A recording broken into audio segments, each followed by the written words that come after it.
राज्य सरकार के स्तर पर इस पर अंतिम निर्णय होगा। कर्मचारी चयन बोर्ड अध्यक्ष आलोक राज ने सोशल मीडिया प्लेटफॉर्म एक्स पर इस पूरे मामले की जानकारी दी है। तो राज्य सरकार के स्तर पर इसका अंतिम निर्णय होगा और अगर ऐसा होता है तो फिर उसके कितने लाभ बताए गए हैं ये हम आपको जानकारी दे रहे हैं। लेकिन कहते हैं ना कि जब कोई बड़ा बदलाव होता है, किसी नए रिफॉर्म या नए पैटर्न की कोशिश की जाती है लाने की, तो फिर लाभ के साथ हानियां भी होती हैं, चाहे वो कम स्तर पर हो, लेकिन वो भी एक टास्क होता है कि वो बड़े स्तर पर ना हो।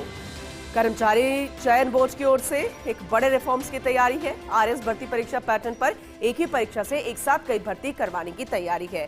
दिनेश हमारे सहयोगी हमारे साथ जुड़ चुके हैं, ज्यादा जानकारी उनसे लेंगे। दिनेश, क्योंकि एडवांटेजेस तो हम बता रहे हैं कि अगर ऐसा हो जाता है तो फिर कितना फायदा होने वाला है, चाहे भर्ती प्रक्रिया में ट्रांसपेरेंसी आएगी या फिर संसाधन बचेंगे, बच्चों को जो अभ्यर्थी हैं उनको भी बहुत लाभ होगा। लेकिन कहते हैं ना कि लाभ के साथ हानि पहले से ही तैयार होती है, चाहे कम स्तर पर हो। पूरे तरीके से बताइएगा कैसे अंतिम निर्णय होगा, कैसे ये संभव हो सकता है? देखिए, फिलहाल बोर्ड के स्तर पर ही इस पर विचार किया गया है कि जो छोटी छोटी भर्ती परीक्षाएं अलग अलग डिपार्टमेंट्स की ओर से जिनकी अभ्यर्थना भेजी जाती है उनके अनुसार ही चयन बोर्ड भर्ती करवाता है। लेकिन और इससे अलग अलग जब भर्ती प्रक्रियाएं होती है तो समय भी अधिक लगता है। इसके अलावा सरकारी धन का दुरुपयोग लगातार जो है वो भी, उसमें भी बढ़ोतरी होती है। इसके अलावा अलग अलग स्तर पर इसकी पूरी प्रक्रिया होती है, तो ऐसे में कई दिक्कतें आती है। कहीं पेपर लीक की समस्या आती है, कहीं भर्ती प्रक्रियाओं में धांधली की दिक्कत आती है।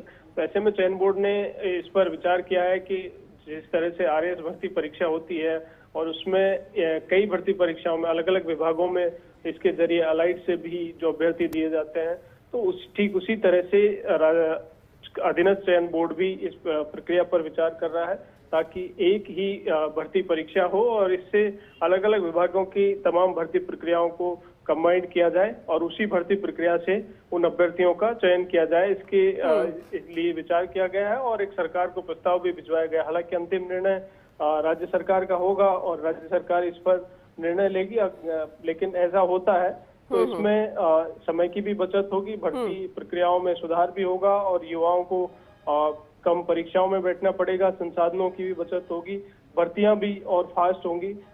इस तरह से कई सारी जो है वो सहूलियत बोर्ड को भी रहेगी और स्टेट गवर्नमेंट को भी सरकारी धन का दुरुपयोग भी नहीं होगा, समय की भी बचत होगी। बहुत सारे कारण है।